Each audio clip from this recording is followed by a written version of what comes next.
مرحبا أعزائنا المتابعين، واليوم سوف نبتدئ معا بسلسلة عن العقد الاجتماعي الذي تم طرحه في شمال وشرق سوريا. ما هو هذا العقد الاجتماعي؟ ماذا يتضمن؟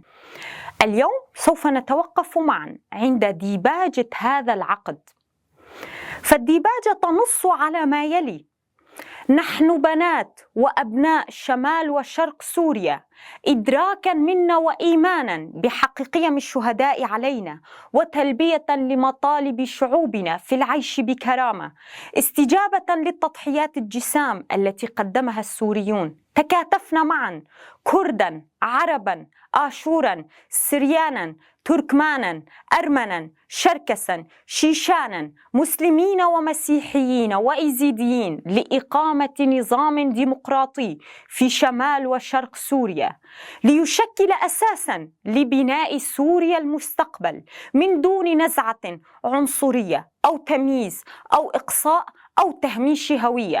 قاومنا معا الاستبداد والتكفير والتطرف، نبذنا كل أنواع التعصب القومي والديني والجنسوي والعلموي. اعتمادنا مبدأ الأمة الديمقراطية عزز من وحدتنا الوطنية، منحنا القوة أمام أعدائنا فأصبحنا أملا لأصدقائنا. نحن شعوب شمال وشرق سوريا عانينا من الأنظمة اللاديمقراطية المتعاقبة في سوريا ومن سياسات آلاف السنين من المركزية الدولتية والسلطوية، وأيضا من ممارسات الحداثة الرأسمالية المهيمنة في المنطقة. تعرضنا لكل أنواع الظلم والقمع خلال سنين طويلة. عقدنا العزم من خلال تأسيسنا لنظام ديمقراطي يعتمد على الإدارات الذاتية الديمقراطية وعلى تحقيق العدالة والمساواة بين الشعوب والمكونات، والمحافظة على كل الهويات الثقافية والدينية والعقائدية، ونشر ثقافة التنوع والتسامح، ونبذ كل أنواع العنف واتخاذ مبدأ الدفاع المشروع أساساً.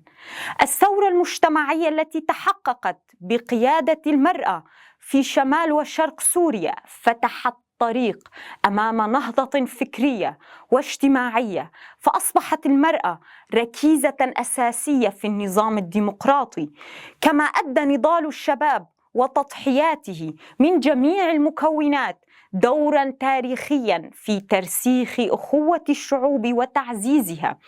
الإدارة الذاتية الديمقراطية التي تحققت بإرادة الشعوب تعتمد المجتمع الديمقراطي، البيئي، الرئاسة المشتركة، الاقتصاد المجتمعي، العدالة الاجتماعية، ومبدأ الكونفدرالية الديمقراطية.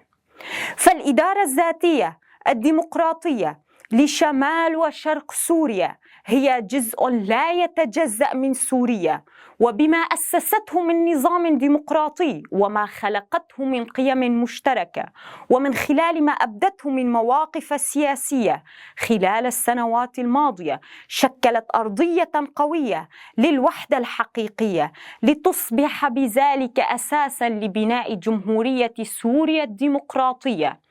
نحن شعوب شمال وشرق سوريا بكل مكوناته وأطيافه قررنا بكامل الحرية والاختيار أن نكتب من منظومة القيم والإرث الحضاري الديمقراطي للشرق الأوسط والإنسانية جمعاء هذا العقد، إيمانا منا بأن يصبح ذلك ضمان الحرية والسلام والوحدة بين السوريين. إلى هنا أعزائنا المتابعين نصل وإياكم إلى ختام فكرتنا لهذا اليوم، على أن نلقاكم مجددا. لا تنسوا متابعتنا. دمتم بخير.